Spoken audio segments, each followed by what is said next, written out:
दिल्ली में हुए ब्लास्ट ने पूरे देश को हिलाकर रख दिया है। पर आपको पता है इसमें यूज क्या हुआ? Ammonium nitrate.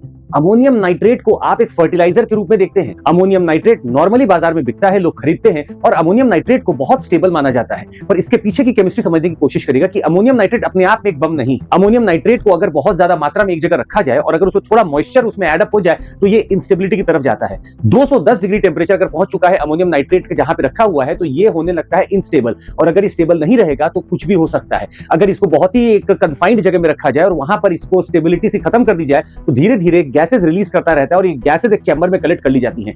अगर यहीं पर डिटोनेट कर लिया जाए या गैसेस इतनी ज्यादा हो जाए तो ये बहुत बड़ा ब्लास्ट कर सकता है। पर यहां पर सिर्फ अमोनियम नाइट्रेट शामिल नहीं, अमोनियम नाइट्रेट के साथ एक फ्यूल भी जोड़ा गया था जो कि डीजल या पेट्रोल यूज किया जा सकता है। जब अमोनियम नाइट्रेट की गैसेस इकट्ठा हो रही होती है, हाइड्रोकार्बन मतलब डीजल और ऑयल हम लोग यूज करके उसको और अनस्टेबल बना देते हैं और अगर कोई भी डिटोनेट करता है तो ये फट सकता है।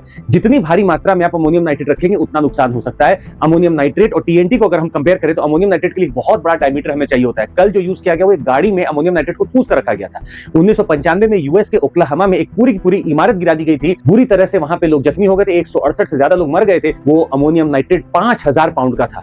ऐसे ही बेरूत लेबनान में जहां पर अमोनियम नाइट्रेट भरकर पड़ा हुआ था 7 साल से, वहां अचानक एक विस्फोट हो जाता है। वो इसलिए होता है क्योंकि धीरे धीरे ये इंस्टेबल हो रहा था। अमोनियम नाइट्रेट वैसे तो फर्टिलाइजर है, पर कहा गया है कि अगर आप किसी भी कंपाउंड में 45% से ज्यादा अमोनियम नाइट्रेट रखते हैं तो आप अलाउड नहीं है, आप बिना परमिशन आप नहीं रख सकते, आपको लाइसेंस लेना होगा। लाइसेंस लेना होता है हमें petroleum and explosive safety organisation, जो भारत का एक ऑर्गेनाइजेशन, उससे आपको लाइसेंस लेना पड़ेगा, तभी आप इसके ऊपर का ले सकते हैं। इसी अमोनियम नाइट्रेट में ऑयल मिलाकर या फ्यूल ऑयल मिलाकर बनता है ANFO, जिसको कंस्ट्रक्शन और माइनिंग कंपनीज यूज करती हैं माइनिंग करने के लिए या जगहों को तोड़ने के लिए। पर आतंकवादी इसको अपना एक बहुत बड़ा खेल मानते हैं और ये अमोनियम नाइट्रेट को इकट्ठा करते रहते हैं, इसमें अलग अलग तरीकों से फ्यूल जोड़ते रहते हैं और ब्लास्ट ये पहली बार नहीं सर, 2012 में भी पुणे में ANFO को ही यूज किया गया था, तियानजिन चाइना में भी यूज हुआ था, ओक्लाहोमा अमेरिका में भी यूज हुआ था।